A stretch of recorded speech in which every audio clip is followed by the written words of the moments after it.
Welcome everybody. How are we doing today? Are you guys energized? You guys ready? Everybody have a nice romantic evening last night? No? Tonight's going to be the romantic evening, right? Okay, so you guys are in the same boat I am. Okay, I understand. Well, we are in the middle of a series called What Really Matters. What really matters. What really matters in life. And this is part 6. We're going to be covering the portion of the Bible in Philippians chapter 3, verses 1 through 11. And just if you're going to pull it up, I'm just going to warn you, we're going to be using the Message Bible today. So if you have it on your computer or your laptop, or if you want to pull it up in the Message version, if you want to follow exactly. If not, your NIV will track pretty closely. But there's some key words that I really want to kind of just tag on today that really just kind of meant something to me. And so to kind of get started, that's what I kind of did yesterday. I'm driving around town, and I do real estate to pay the bills, and I'm driving around town, and my phone starts going crazy. I start getting all these messages, and they're not text messages. They're from this app that I have on my phone called Nextdoor. And it's like, anybody else have this thing? It's Nextdoor. All the neighbors, their communities are kind of connected and stuff. And the big news of the day was a coyote. There was a coyote sighting over by my neighborhood in Pebble Hills and Fair Oaks area. And people were like, I knew it was like, you would think maybe just one person saw it, but it was like they were tracking this poor coyote across the south side of Indianapolis. And this was a big, and then somebody's in there to go, you know what happened a few months ago? And they started talking about how there was a neighbor over in Sable Ridge, I believe it was. They put their little puppy out, little Fifi out to the backyard to go, for its last little tinkle of the night. And the dog goes out there, and they hear yelp, yelp, yelp, yelp. And by the time they came out there, there was just his remains were left. The coyotes had jumped the fence and pretty much devoured him pretty quick. I mean, they said by the time they got out, they heard the yelping, they get out there. Now, I know some of you are going, oh, that's so sad, that's so sad. But I have to confess something today. I don't really like dogs. Let's go, 1, 2, 3, boo, Roger. 1, 2, 3, boo, Roger. Yes, I understand. I just don't really like them. And because when I heard the story, I thought, I like a good midnight snack too, I'm thinking, I understand the coyote's thoughts. He just wanted a little snack before we, went off. And so I understand completely where the coyote was coming from. And it's kind of this, my dislike of animals, especially dogs. I don't really like cats either. So everybody in there hate me now, okay? It's not unfounded. Let me just give you one quick story. And this is just about a year ago. I'm at a friend's house. We're sitting there. The dog jumps up on the couch, looks me square in the eyes, turns around, and pees on my leg as I'm sitting on the couch. The feelings are definitely mutual between me and dogs. They know. And it wasn't just a tinkle. It was like a full bladder explosion right on my leg, okay? And I'm just thinking, I have reasons I don't really care for them. So I just want to kind of get that out there. It's not that I'm just hating all animals. I've never hurt an animal. I've never done anything vicious to an animal. I just really keep them away from me, okay? That's kind of where I'm at. Well, I tell this because there's this other dog in our neighborhood. And this has been about 3 years ago. And it was one of those dogs that sat out on its back deck of their neighbor's house.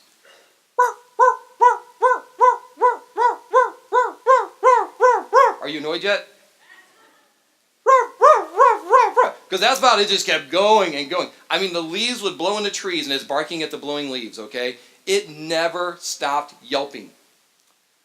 I told my brother this, and my brother goes, I got something for you. I go, what's that? Can I shoot it? No, you can't do that. That's illegal. I know that part. Thought about it, but you can't do that. But he had this device, and it's called the Barkinator or something like that. Okay, there's a bunch of them out there now. And basically it's this device. Okay, are you guys going to report me to the Humane Society or anything? Can we make a promise? We will not report Roger to the Humane Society. Okay, I don't want them knocking on my door or anything. So you take this device and you hang it in your tree, aim it at the perpetrator, the dog. And every time the dog barks, it sends a pulse back at them that hurts their ears. I know, it's so cruel, but it worked. That's all I can say. And so every time the dog would bark, this thing would send out. I couldn't hear it. Nobody else could hear it. Maybe the kids were going, oh, my ears hurt. But the dog, you could see it kind of go like this. Every time it would bark, it would, roar, roar. And after about a week of this little device out in the tree, that dog stopped barking. Now I tell you this because we're going to be telling a story today. We're going to be going in Philippians chapter 3, verse 1. We're kind of introing into a little bit of a story, and it's Paul who's talking about dogs. But it's not going to be the dogs that we often think. It's a warning. This chapter, this section, is a warning to people about dogs. And it's not dogs like coyotes that are jumping the fence and eating our little prey and eating our little fifi in the backyard. It's not the terrible things out in the world. It wasn't the things out there that we're fearful of most of the time. Paul talks about the yappy little dog from within. In Galatians, he says, these are the yappy little dogs that infiltrated the church. And so we spend most of our time in fear of coyote-type events in the world. Oh my gosh, what's going on overseas? What's going over in the Middle East? What's going on with the economy? All these big fears outside of the box is what we get concerned about. But Paul, and this is a repeating theme we're going to see throughout a lot of his letters to the churches, and it's really about the dog in the backyard, the little yappy dog. So let's kind of get started on this. And this is out of Philippians. It says this. I don't mind repeating, and that's about it, friends. Be glad in God. He's finishing up the last thought. I don't mind repeating what I have written in earlier letters, and I hope you don't mind hearing it again. Better safe than sorry. So here it goes. So he's basically saying, I've told you this before. But we're like most people, and the church is no different. We have to hear things repetitively. We have to hear it time and time again before we really sinks in, because normally our thoughts are still on those things outside of the fence. Paul repeatedly draws us back to the things that really we should be concerned about. And let's go on here. Here he goes. I'm saying Paul agrees with me about dogs. Here we go. Steer clear of the barking dogs. See, Paul agrees with me. It's right out of the Bible. Okay? All you dog lovers, Paul would disagree. But here's what he's really talking about. Those religious busybodies, all bark and no bite. All they're interested in is an appearance. Knife-happy circumcisers. I had to throw that. That's just the best thing I've seen in the Bible. Knife-happy circumcisers. I don't want them in our church, please, okay? You can keep them out of here. And by the way, if you don't know what circumcision is, don't look it up right now. You will not be. And I made the mistake. I looked up the word eunuch one time. Do not do that in public, okay? They're going, what's a eunuch? Don't look it up now. Promise you. You will not be happy, okay? So, circumcisers do that. Now you go, we don't really connect with this because we're not Jewish. It really means nothing. Knife-wielding, happy circumcisers, why do I care about those people? That's what babies have to worry about. Well, really what he was addressing was this whole group of people that were very tied in to the Jewish laws. Some of them were based in some very early, what God had commanded, but they had kind of changed and altered the meaning of what it was really about. And so for a Jew, they felt like this: to become a Christian, you had to be a really good Jew and follow all the rules of the Jewish law, and then be a Christian type Christ follower on top of that. And he created a lot of conflict in the church. And Paul finds himself letter after letter to each one of the churches dealing with this same brand. Because let's be honest, they were ingrained, a lot of the initial believers were ingrained from birth, like you in Christianity, were ingrained from birth about the Jewish laws and the Jewish ways. But it got kind of tainted. At this point in time, the law, the circumcision, the law to do that, had really become about a badge of honor for the Jews. It was really what kept me away from all those dirty all those Gentile type people. All those people who didn't grow up Jewish. It was kind of a way to kind of keep a chasm between me and them. And then the Holy Spirit kind of blew them out of the water in the book of Acts.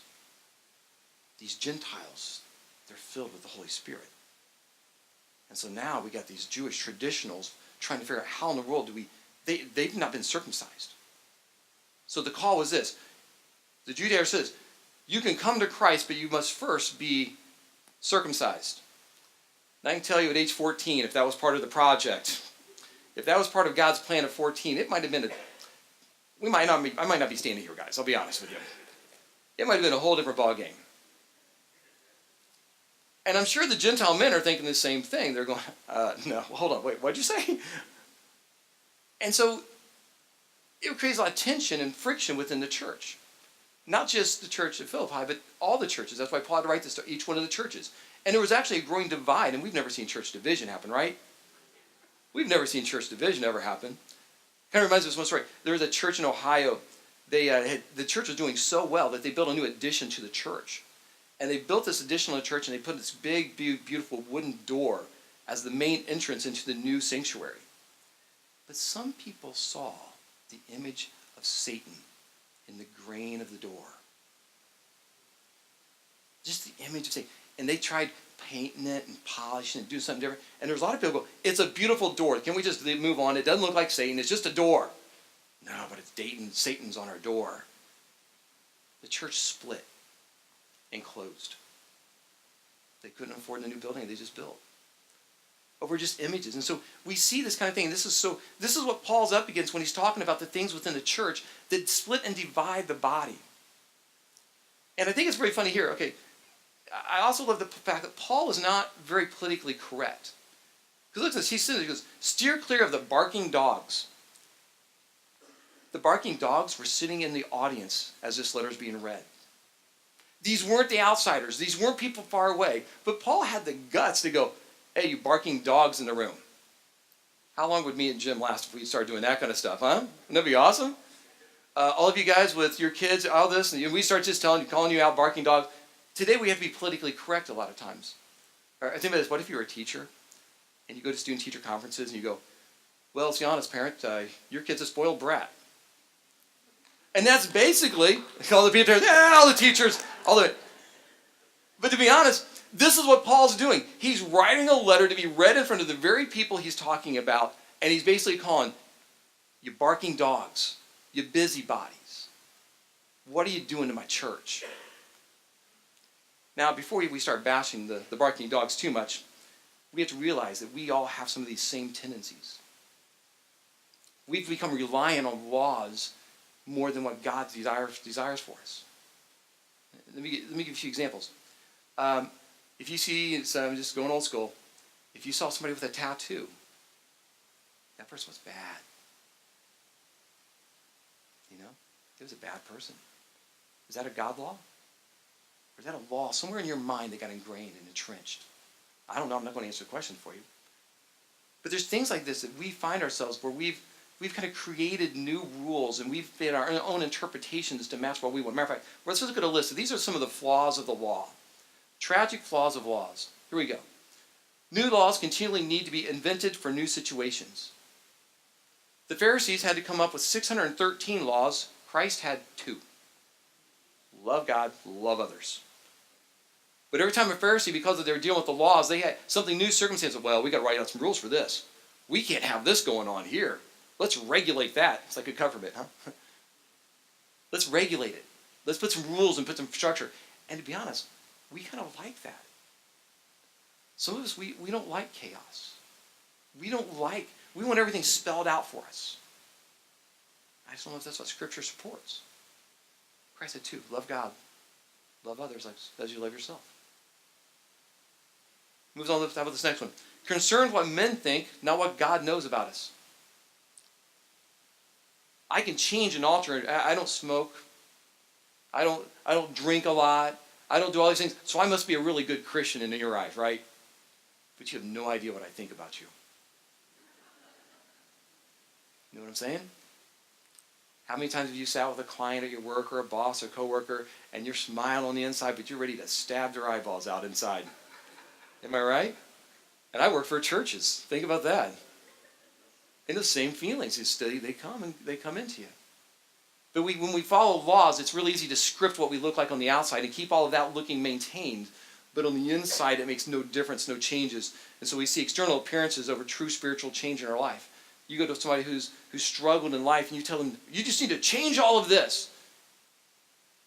They won't last, because until a spiritual internal change happens to support the external changes, they'll revert back, or they'll find a new way, a new method of sin, a new method of weakness that they'll fall into. So that's pretty common. So look at this next one. It creates a judgmental spirit. We are compelled to compare. As long as I'm better than her, I'm okay. I'm not as good as him, but as long as I'm better than that guy, I'm okay. Oh, Did you see what law they broke the other day? Can you believe they did that? We're compelled to compare. We're driven to it. How about this one? We confuse personal preference with divine law. Selfish motivations sneak in. That's really what the Pharisees got stuck in. It wasn't that circumcision was wrong, it's that they had taken it and tweaked it to a point and twisted it and turned it into something that really was trying to be forced onto someone else, that they had to perform an act to be saved. They had performed this to be part of the salvation group. And Jesus rebuked. You think about it when we talk about not being politically correct. Who did Paul, Peter, and Jesus, who did you find them rebuking most often? Not the outsiders, it was the religious. It wasn't the government. It wasn't the enemies of the religion outside of the, it was within. Boy, when he saw, you brood of vipers, he called them out. You barking dogs, he called them out. Because he knew that from within, that was the scary part. Division happens from within. And so we see this. When we start adding in rules that really make us feel more comfortable, we start to limit what God can do in the church and what God can do in his kingdom. How about this next one? Here it is. Fear-based actions and reactions. When we're tied all so close to the law, we're always watching, how did I make a mistake? Did I mess up? What's going to happen if I mess up? Did I mess up? And I give you the best example, and this is sad, and I struggle with this. This is my daughter, Samantha. We do third grade math, and it is not easy for third grade math. One, I don't know third grade math. I don't know how they teach third grade math now. But there's these moments where I get really frustrated and mad. And I'm going to be honest, I yell. I've had those moments I slam my fist on that table and I see my daughter's eyes in fear of me. And it's sad. And what I find the next time that we're doing a problem is when she goes to answer, she's afraid to answer the question. She looks up to me, is this right? Because she's afraid that if she puts the wrong answer, Dad's going to be mad again. Dad's going to overreact again.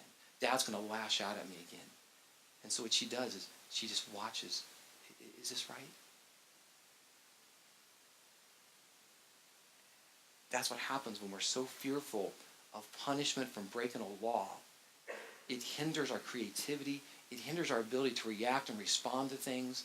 It causes us, it really moves us to a position of almost inaction. And some of you maybe have been locked into this for a while. You're so afraid of making mistakes, you do nothing. I always tell the young people we work with, there's a sin of commission and a sin of omission. Most of us do really good. We don't commit too many commit sins, but we omit things that we should have done. Does that make sense? We omit things that we should have done because out of fear. So we find this thing. How about this last one? How about this one? Number 6. One size fits all. When I have a book of rules and stuff and I just got to follow them, I'm like a soldier. I just do what I'm told when I'm told, and I just do my thing, okay? There's no personal connection or interaction with it. I'm following the laws, I'm following the rules. If you were in the military, you did what you were told because you were told to do it. If you had an opinion, shut up. We don't want it. So, in our following of Christ, though, when we just get this idea that everything's just all about the book, I got to do everything, we miss out on the interaction and discernment that God gives each one of us. It makes everything one size fits all. It takes away the creativity. It takes away you using the gifts that God has specifically given you to use for his kingdom. And so the law, if we're tied to it still, that's just the only thing we see, we become inactive. We become one size fits all. We become a very boring. As a matter of fact, why are people leaving the church? Because it's all one size fits all. Here's a cookie cutter system that's supposed to work, and it doesn't always work. We're different people. The last one is this. Results in a heartless, cold, and arrogant brand of righteousness. Self-reliant, not God-dependent. The law, and that's what happens with the Pharisees. We look back, we blast the Pharisees all the time. But I think downside, when they first started, they had great intent. Their goal, they wanted to become religious leaders in the Jewish faith. They wanted to do things right. But over time, the creation of these laws, and it became the mundane and the power struggle kicks in, and it became cold, heartless, and arrogant. And so we see that these are the tragic effects if we just live purely in the law. Paul goes on in Philippians and he says this: the real believers are the ones the Spirit of God leads to work away at this ministry. Notice the word leads. He leads. Real believers. You're led. You're not just a robot following a rule. It's outwardly focused. Filling the air with Christ's praise as we do it. It's a joyful thing. We know where it's come from. We know who we serve. We know what's the origin of our strength, the origin of our faith. We know where it's at. If it's just a book of laws, there's no personal connection to praise. I don't go, I praise the law book. It's just a book. We couldn't carry this off on our own efforts. And we know it even though we can list that what many might think are impressive credentials. So it's kind of saying, hey, we could try doing this again, and we tried that, but we now know that the things that God has given us and the things that we have are from God, not from us. We're not pulling this off our own.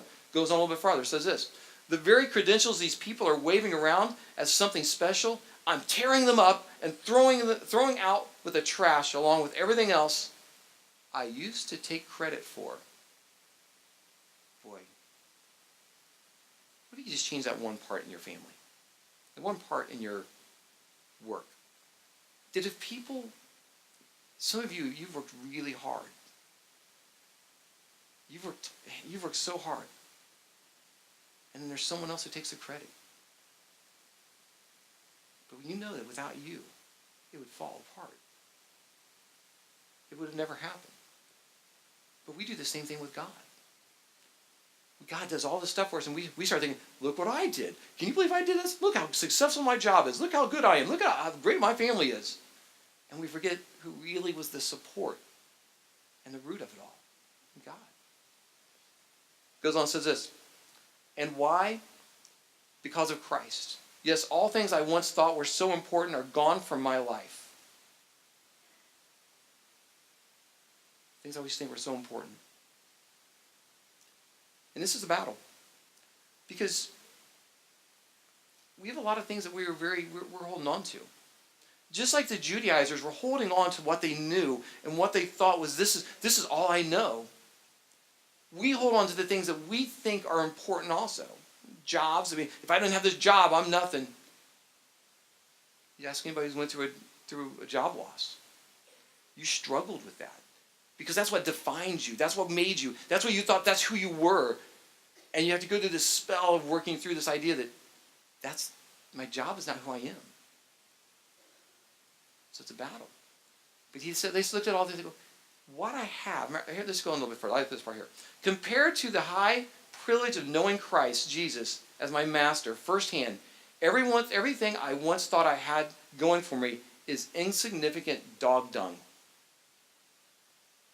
Bible, not me. Now I like this idea, compared. When we compare things, and the things that we compare, and think about the big weighting scale, and we can put the two things on each side, and we think, what's the most important thing? What matters the most? And we think about, my job is important. I got to do this. And I tell you what, I am battling this in my personal life right now. Battling this in my personal life right now. I am nonstop doing houses right now, doing real estate. It seems so important each day. I got to pay my bills. I got to answer that client's call. And it's hard for me to realize that it's insignificant dung if I don't have this in comparison to what Christ has done for me and what Christ is doing for you. Maybe for you, it's prestige. You want to be popular. You're a high school kid and you want to be popular. My kids are 5 years old and they already go, the popular kids, I'm going, what's a popular 5th grader, a 5-year-old look like? What is a popular 5-year-old? But we laugh at that, but then we look at our work. I want to be like such and such. I want to have that house. I want to have that car. And we get all this stuff, and we start comparing. But then what God says is, in comparison, what Paul's saying is comparison, this stuff is dung compared to what Christ is doing, what Christ wants to do, and what Christ has done. But we had that battle. I've dumped it all. Hold on, I gotta tell you this. There's another reason I don't like dogs, okay? Have you ever been at someone's house and you go to hang out there and you're about 5 steps into the backyard and they go, "Watch out!" And you're about standing there and you look around and you go, "There's more poop than grass in this backyard." And now you're like frozen. And then you see people, and this is the other thing, I just crack up when I watch people walk in, they're walking their dogs, I know some of you are these people, you walk out and you pick up the poop in a plastic bag. That is gross, people. Come on. That is just gross. I could never do that at all. It's just nasty. Little scooper thing, you still got it. It's gross. It's just nasty. And so I think about that, and I'm just thinking, I just had this mental picture, I was prepping, I was going, can you see us all walking in to heaven's gates, and we have a bunch of bags of poop, going, "Look what I have for you, God." God goes, "That's dog dung. That's nothing. It's insignificant. It means nothing." But man, we are so tied to those things. So let me just ask this question. What have you been holding on to? What have you been walking around in your little bag of dog dung? If you were honest, and if we didn't use the law's version of looking and evaluating, the world's view of evaluating, but we looked at God's view of evaluating the things that we find so true and so important, is your bag full of dog dung? What is it for you that you've held on to? A fear. So the goal is, how do we let go of those things? The Bible goes on and says this. It goes, "I've dumped it all in the trash so that I could embrace Christ and be embraced by him." We're walking up with all these little bags of dog poo, holding on so tightly. But Paul says, I finally just had to trash it so I could open my arms enough to be embraced by what God wants for me.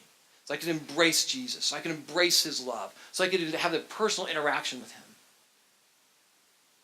I'm asking, what bags are you carrying around? What's in your little bags? Is it anything in comparison to what God has done for you, and what Jesus did for you? It's a thought, and it's challenging. I mean, it's kicking my rear end lately. It's been beating me up. It's a personal struggle. And I'm hoping, I doubt that I'm the only one. You're just going through the motions. We were called for more than just going through the motions. Checking another law that I didn't do that today. I did that today. It's not about that.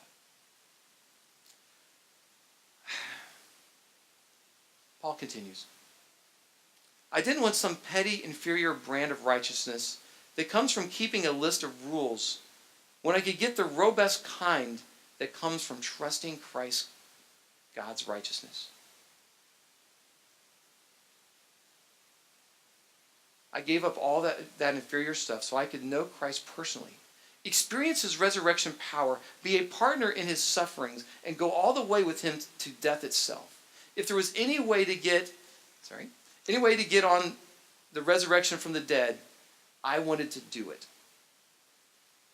Let me make a transition here. Look at this. I wanted to do it. See how that's different than what the other was before? I had to do it. I had to follow the law. I had to do this to make myself righteous. I had to complete this task. I had to look a certain way. I couldn't do this. I had to do this. And that is what the Jews were dealing with. And this is what the early Christians were dealing with. The Judaizers were saying, you got to fit this mold and then follow Christ. Yes, you've been forgiven. Oh, you got to do this for... There's all these steps. All this stuff that had to be checked off. And Paul's going, no. All that matters is what Christ did on a cross for me. The resurrection.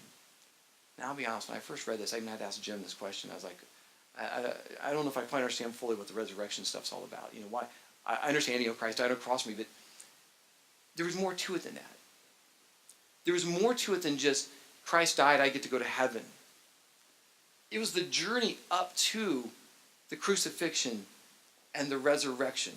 The journey of watching Christ follow and do the things that were necessary for me. Suffering. He gave of himself. I put together a little list here for them. And this is the change of impact when we're motivated by the resurrection of Christ. This one. Receive forgiveness. We're called to forgive others. When I truly understand what the resurrection was about, I got forgiveness. I got forgiven that day of all my sins, past, present, future. The call is, Paul goes, I see what Christ did for me, and here's what I have to go and do for others. I was forgiven. I have to forgive others. I received comfort. He said earlier, I felt an embrace. We're supposed to comfort others. There's a continuation. You see, here's where it's different. The law was about me, matching up to some standard and some goal. And Christ threw that out the window and he says, here's a new thing. He goes, I want you to become these things so that you can use these things. It wasn't about you. It wasn't about you. It's about you becoming these things so you can be used to help others. Outwardly focused. Love God. Get that straight. Love others. That was his plan. Didn't need 613 of them to figure that out. Receive sacrifice. We're called to sacrifice for others. There are things that are unfair in life. Some of you have family situations that aren't healthy. Family situations where somebody has hurt you. And at some point in time, you're called to do all these things. Forgive, comfort them, sacrifice for them. Received hope of salvation. We're called to share it with others. Not because I have to, because remember what that last passage says, I wanted to do it. Don't let that forget. Paul, when we got to the end of this, it wasn't I have to do it. I wanted to do it because of what I had received. I couldn't wait to see someone else's face when I gave it to them. It's going to be awesome. Just wait till I comfort them. Just wait till the feeling of when they experience God in their life. Just wait till that day. Receive direction. Some of you were lost, and I was lost, and we were wandering around this planet trying to figure out what we're going to do next. And you've got some direction now. You're called to lead. I've told students since the day I started in youth ministry this. If you're one step ahead of somebody else, you're a leader. Got it? If you're one step ahead of someone else, you are a leader. Lead. Let me wrap this up. It's just a little quick story. I was on my way to Mexico. I was in Mexico one year, and we were at this dump. And it was a bad one. I mean, there's little villages built around the dump. And what would happen when the city would cover up the landfill, people would start building their homes out of the materials they found out of the landfill. They called it the Bay of the Flying Pigs. That's what this name of this area was called. It's in Monterrey, Mexico. And people would build, to be right there on the edge, and you can see the kids wandering around there barefoot and everything, around all this junk and this trash. It was one of the more tragic places I've been. And what we would do, there's little tiendas set up about every 3 or 4 blocks. And it was a real far, but it's kind of a distance. And we would stop it when you were with us, because that's where people kind of gathered and congregated. And we would order some Cokes and help the local economy, you might say. And then normally, they still had the glass bottles. And the glass bottles, you got a deposit when you returned it. And it was usually enough that if you gave it to somebody, for you it was no big deal. It was probably like 15 cents, 10 cents. But when you gave it to a little kid, they could run and buy a handful of candy with that 15 cents. And so what most of us would do, we'd drink our drinks, and we'd hand our bottles to somebody, and that little kids would run off, and you're like, oh yeah, I got to buy candy, and they're buying candy. And so it was kind of a fun way of doing things. Well, I'm getting ready to jump on the bus because we were going to locate from one little section around this area down, not even a quarter mile down the road, and drink my Coke. I hand it to this little kid. Don't think much about it. Get on my bus. We drive down just a little bit of, not very far, about 3 or 4 blocks, maybe 4 or 5 blocks to the next tienda set up, because it all kind of rotated around the little tienda. Get off the bus. A few seconds later, this little boy walks up. He hands me my change. And I just remember thinking, what? He ran? He had to run. He ran from there He didn't think that it was his. And I just remember just being almost crushed. Because he saw what he was given wasn't his. And he wanted to give it back. And so when we look at this life, this is what we're called to do. We're called not to sit there and think, God gave this to me, it's mine. He gave it to me to run after him and give it back. Because that's what Christ did for us. He ran ahead. He sacrificed. He wanted to give it back. He said, follow me as I'm running after God. And he wanted to return everything to what God had given him. It's just this picture. You see a little boy hand me my 15 cents back in pesos. I still remember it. That's 24 years later. God wants us to chase after him. With what he's given us in our hands to give back to him. Because he's deserving. It's not ours to keep. It's ours to give. Don't show up with dung. Show up with showing that you have used the gifts and the talents that he has given you. So our challenge for the week is this. What have you been holding on to? Is it time to let him go? Are you time to feel Jesus' embrace? Are you time to do the list of things we said? Forgive others, comfort others, sacrifice for others, share your salvation with other people so they can enjoy it and now lead. Chase after God like a little boy, running to give back what's not yours, but what's his. Let me just close in a word of prayer.